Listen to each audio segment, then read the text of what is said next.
दुनिया का सबसे शांत कोना आर्कटिक आज दुनिया के महाशक्तियों का नया अखाड़ा बन चुका है। लेकिन क्या आपने सोचा है कि भारत जो आर्कटिक से हजारों मील दूर है वहां अरबों डॉलर क्यों निवेश कर रहा है?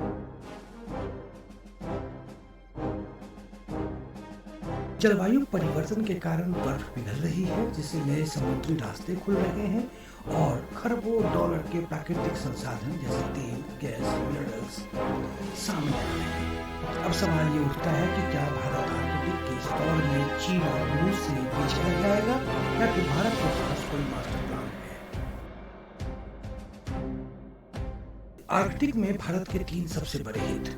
पहला, ऊर्जा और खनिज। आर्कटिक में दुनिया का लगभग 13% तेल और 30% प्राकृतिक गैस होने का अनुमान है। भारत को अपनी ऊर्जा जरूरतों के लिए रूस के आर्कटिक प्रोजेक्ट में बड़ी हिस्सेदारी चाहिए। बर्फ पिघलने से यूरोप और एशिया के बीच एक नया रास्ता खुल रहा है जो स्वेज नहर से बहुत छोटा है। भारत के लिए यह व्यापार की लागत और समय को आधा कर सकता है। मानसून और पर्यावरण। हिमाद्री, भारत का रिसर्च सेंटर। आर्कटिक की बर्फ पिघलने का सीधा असर भारत के मानसून पर पड़ता है। अगर मानसून बिगड़ा तो भारत की कृषि व्यवस्था तबाह हो सकती है। चीन का खतरा और पोलर सिल्क रूट। चीन खुद को नियर आर्कटिक स्टेट घोषित कर चुका है।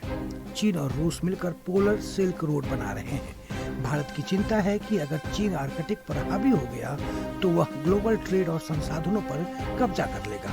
भारत यहाँ रूस के साथ मिलकर चीन के प्रभाव को बैलेंस करना चाहता है। भारत की आर्कटिक नीति। भारत की आधिकारिक नीति सतत विकास है। भारत यहाँ सिर्फ दोहन नहीं बल्कि वैज्ञानिक रिसर्च और शांतिपूर्ण सह अस्तित्व चाहता है।